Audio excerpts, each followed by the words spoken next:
Good morning, everyone. First of all, thanks to Ben for that introduction, because for those of us who've lived in Washington, D.C., I've lived here since the mid-'80s, the work that your company has done was really ahead of its time, frankly. And we've all seen this region grow in very smart and strategic ways. I want to welcome everyone here today, to those people who are on the webcast. As Ben said, engage during this program by tweeting, very civil, using the hashtag Innovation Districts. Before we start, we wouldn't be able to do this work without the support of some really important individuals and companies. So I just wanted to start by thanking Vicki Sant, the New Economy Initiative out of Detroit, the Kresge Foundation out of Troy and Detroit. A lot of the work you're going to see today really comes out of deep engagement of ourselves in that great city, Lennar and Comcast. And also we have a leadership council here at Brookings for the Metro program, and I want to thank those folks as well. So what are we here to talk about? We're here to talk about a really disruptive trend in the United States and Europe and other parts of the world, which is the shifting geography of innovation and how that can be harnessed to grow more jobs, better jobs, and more accessible jobs, particularly for people who have been left out of the economy. I'll welcome shortly really a terrific group of local leaders who will share their on-the-ground experiences.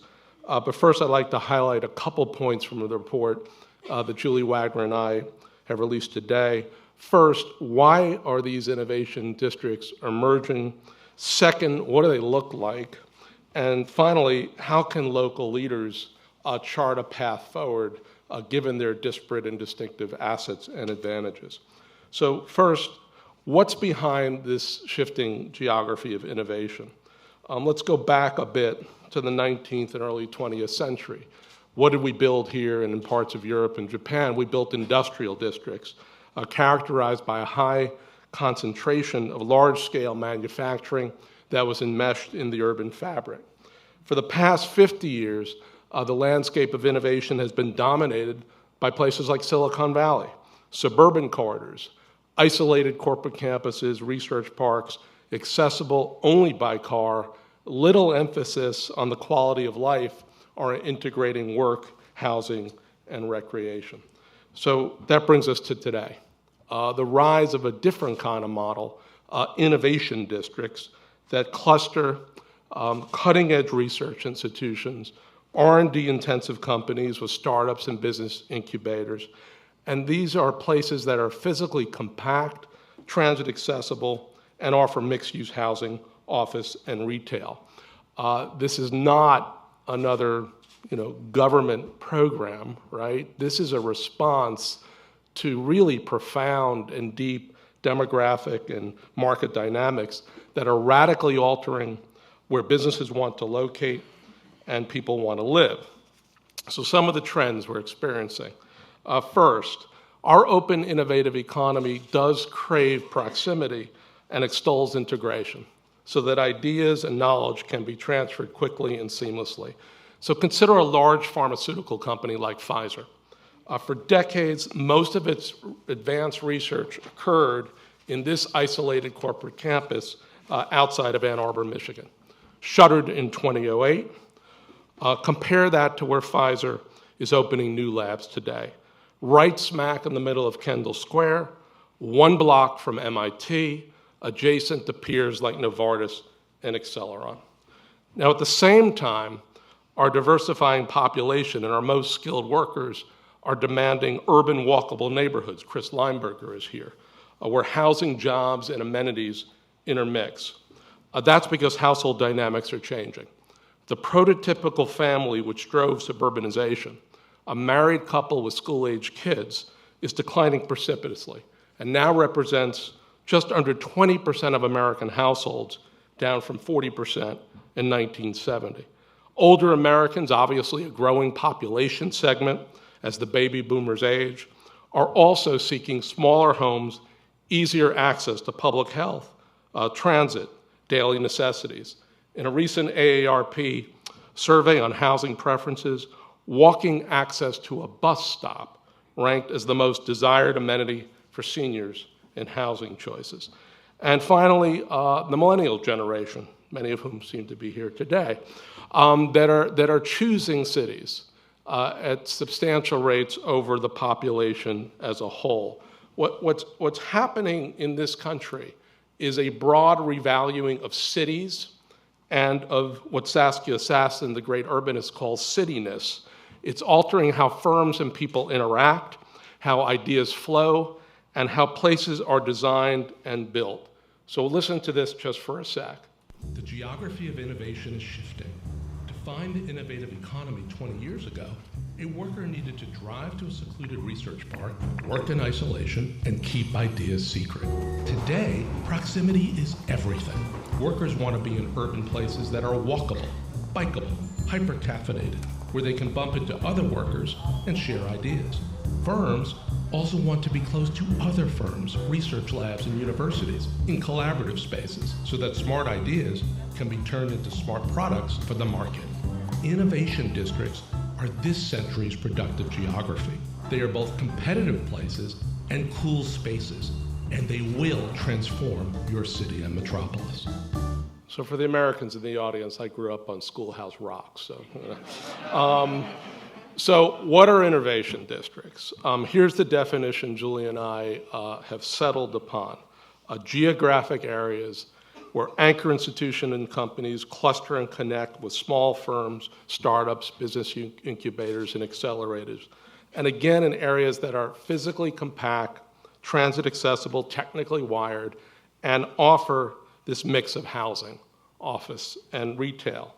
And this is what's really critical. At a time when our country and many of our cities still have an enormous jobs deficit, not just because of the aftermath of the recession, but because of population growth and labor market dynamics, these places supercharge the innovation economy.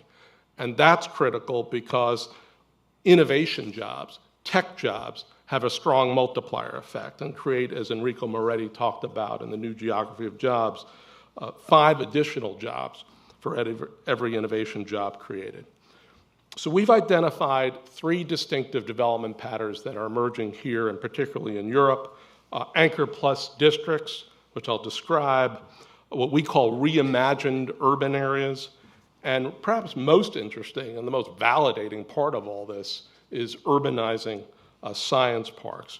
So in the US, the Anchor plus districts are emerging near universities, large medical campuses, major companies with large R&D, in the downtowns and midtowns of cities, like St. Louis, Cambridge, and Philadelphia. The reimagined urban areas model, we're seeing this emerge really in higher-end cities, such as Boston. I'm going to include Brooklyn as a city. I'm from Brooklyn. Seattle. And these are in former industrial areas that are close to downtown, accessible by transit, and they really boast an historic and very distinctive housing stock. And then, as I said before, others are taking shape in the transformation of traditional urban science parks, like Research Triangle Park outside Raleigh-Durham, and sprawling research universities, such as UVA and the University of Arizona, scrambling to keep pace with the preference of workers and firms for more urbanized, vibrant environments. So let's deconstruct and break apart these districts. And given the vast distinctions in regional economies in the United States and elsewhere, what we're seeing is that the form and function of these districts do differ markedly, yet they all contain really these ubiquitous assets, economic, physical, and networking.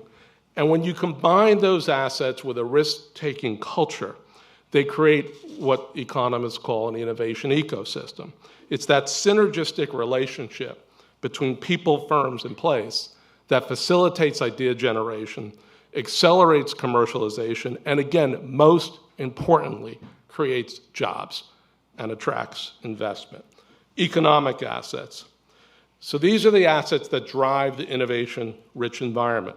In many places, they start with anchor institutions. This is Drexel, and you'll hear from John Fry, which attract these large-scale research grants, particularly in basic and applied science, provide that platform for commercialization of ideas, and concentrate skilled workers and students.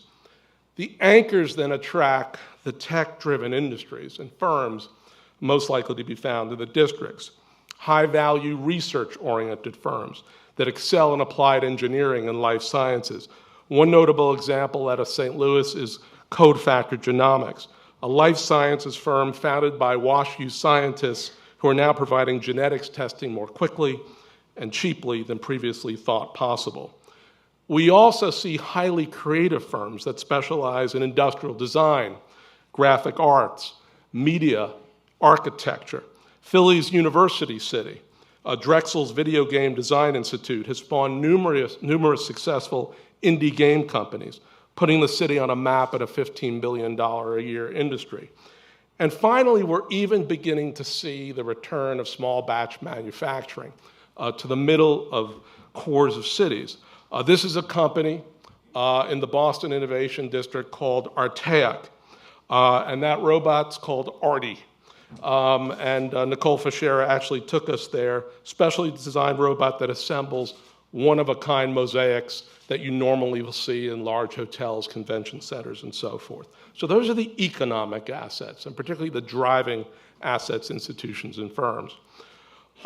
Physical assets. These are the public and privately owned spaces, buildings, open spaces, streets, other infrastructure, and they're designed and organized to stimulate new and higher levels of connectivity, collaboration, and innovation. So obviously we have the physical assets in the public realm, the parks, the plazas, the streets that become the locales of energy and activity. So they can be transformed into these livable public spaces, encouraging the choreography of collisions, whether it's Barcelona, whether it's Detroit, or whether it's Eindhoven in Holland. Physical assets can also be privately owned buildings that stimulate innovation in new and creative ways. So this is a shared lab space in the St. Louis Cortex district. It allows inventors to perfect their science rather than making substantial capital expenditures and assuming large early risks and liabilities associated with going it alone. Or they can be convening places. This is Boston's District Hall, which is a hub for that district's innovation community, hosting events, meetups, workshops, networking sessions, as Nicole will talk about later. And finally, there's really the large-scale, heavy infrastructure that knits the district together and ties it to the broader metro. Stockholm has a planned life science district, which is really building over a highway and rail depot to reconnect the urban fabric and create a livable space. The growth of the Barcelona Innovation District was really the decking over freight rail, and I know John has these ambitions around 30th Street Station in Philadelphia. Finally, the third asset type, networking assets. And this is critical, obviously, to the innovation economy because it's how individuals, firms, and institutions connect to generate, sharpen, and accelerate the advancement of ideas. Now, from the literature, what we really have sorted out is the interplay of strong and weak ties. Now, strong ties occur between people or firms that have a common working or professional history. In those kind of connections and linkages, you have people with same kind of disciplines, the higher level of trust. They're willing to share more detailed information. They're more apt to participate in joint problem solving. The question for innovation districts is how do you unleash this? This is in Eindhoven, Holland. This is a group called Tech Regulars. They meet on a pretty regular basis to discuss their problems or advances in their work, again, in fairly common sectors and clusters. But then we have weak ties, and this is really what makes innovation districts so interesting, because these are the ties between people or firms working with a different context or economic clusters where there really in the past has been infrequent contact.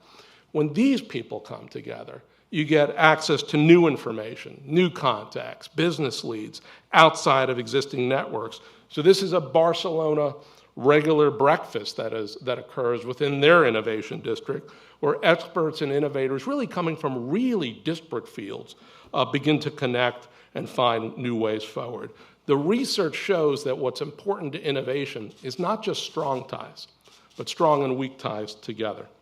So what does all that look like in practice? Let's dive into Cortex in St. Louis. It's a 200-acre swath of land to the west of downtown St. Louis.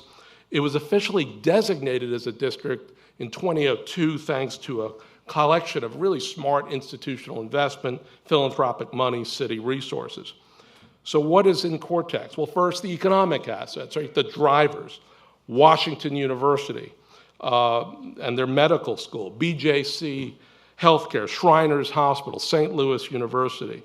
Off of that base, what they've basically generated, and we see this in a lot of parts of the United States, is this really interesting mix of life science firms and research labs. Then you go to the physical, right? This is the layering of the district. It's really the layering of cities. The Cortex Foundation has been very purposeful in building smart physical assets throughout the district. It's connected to both downtown and to the WashU's main campus via the Metrolink, their transit system. They're also in the process of building an additional Metrolink stop in the heart of the district. And they're also master planning the Cortex Commons, which will be a public space that will host the stop and again be designed to maximize the interaction of workers. And then finally, you've got the clustering of co-working space, of incubator space, of accelerator space around the commons to develop their networking assets. And the intentionality of the siting of these spaces, again, is designed to unleash those strong and weak ties that I mentioned before. So talked about what innovation districts are, talked a bit about where they are. The question is, how can local leaders best develop them, steward them, accelerate them, given their distinctive assets in their different cities? So 3 key steps. And the first step really starts with a leadership network. Cities and metros are not governments, right? Cities and metros are comprised of leaders from public, private, and civic sectors that each have power on their own, but when they come together, they can really do grand things. And in the case of innovation districts, what is happening in city after city after city is they're coming together to design, to deliver, to market, to govern these districts. They don't all look the same, right? I mean, we're very variegated in this country. In Boston, the innovation district around the seaport was really led by former Mayor Menino and City Hall. In University City, what you've got is the University City Science Center, which is really the hub of this research consortium of universities, but also strong universities like Drexel and UPenn. And then you have Research Triangle Park, or the Brooklyn Navy Yard, where you really have like a nonprofit entity that basically governs the build-out. So networks are ubiquitous across these districts, but the way in which they get animated and the way they get stewarded change. Second, every place needs a vision for growth, right? That's really rooted in the unique strengths of the district. And again, here, we really rely on the guidance of that great economist, Dolly Parton. Find out who you are and do it on purpose. That's what smart cities do. That's what smart metros do. That's what smart innovation districts do. But they don't do it again in the same way. In St. Louis, what they did was a sort of a deep analysis, a deep assessment of their niche in plant and life sciences. And then they went through a master planning process to lay out the landscape of this 200-acre swath in the middle of St. Louis and really build a knowledge community. As Nicole will talk about, Boston went about its work in a much more iterative way. They did not focus on any particular set of economic clusters. They were cluster agnostic, and they encouraged the growth of different kinds of companies. And then they negotiated with developers, the critical real estate community, for concessions around shared workspaces and around innovative spaces. Final step. Once you have a network, once you have a vision, you've got to design and execute different strategies for success. Pursuing talent and technology is obviously essential, given that educated and skilled workers and sophisticated infrastructure and systems are the twin drivers of innovation. So in Seattle, South Lake Union, I don't know how many of you were in South Lake Union 20 years ago. It was a low-rise, sort of dilapidated district right off the downtown. Their talent attraction strategy really began with luring UW Medical Campus into the district. They had Fred Hutch going back to the 70s. They then attracted all these life science companies and other NGOs, non-profit governmental and nonprofit organizations to sort of co-locate around UW. And then in September of 2008, the Lehman collapse, Amazon decided to consolidate its headquarters in the Seattle region in South Lake Union. So what happens when you have Fred Hutch and UW and these companies and Amazon? Talent attracts talent, right? As one entrepreneur said, we love being next to Amazon. They are to South Lake Union what Microsoft was to Redmond in the 1990s. So that's talent and technology. The second essential strategy is enhancing access to capital, and a lot of different kinds of capital, because these districts are mixed. You need capital for housing, for affordable housing, for the retrofit of infrastructure, for the growth of small businesses and startups, and so on and so on. Detroit, interestingly enough, is almost ahead of the curve, right? Because they had to invent, through a collaboration of companies and philanthropies, a new way to attract capital in obviously one of the most fiscally stressed and socially challenged cities in the country. And they do that through Invest Detroit and very smart investment vehicles. And the final piece is promoting inclusive growth. These districts and the cores of our downtowns and midtowns will not be successful until they share prosperity and the benefits of growth. So today in Philadelphia, you'll hear more about this from President Fry. The district is now poised to leverage a recent Promise Zone designation to better connect the low-income neighborhood around Drexel with the opportunity provided by the resources within University City for jobs, for talent, and skills building, for education, for connectivity. So here's the bottom line. I think we're at the beginning of the wave of growth of innovation districts in the United States. Again, not because someone came up with some smart federal program, right? But because this is organically aligned with the destructive dynamics of our era and represents a clear path forward for cities and metro areas. So our message today is that local leaders across many different sectors would be wise to unleash their own distinctive districts. Global companies, financial institutions would be smart to embrace them. The state and federal government should get in the service of this growth because it is productive, it is innovative, it is inclusive, and it is sustainable. And the result could be the step towards building a much stronger and resilient economy going forward. So with that, I'll stop.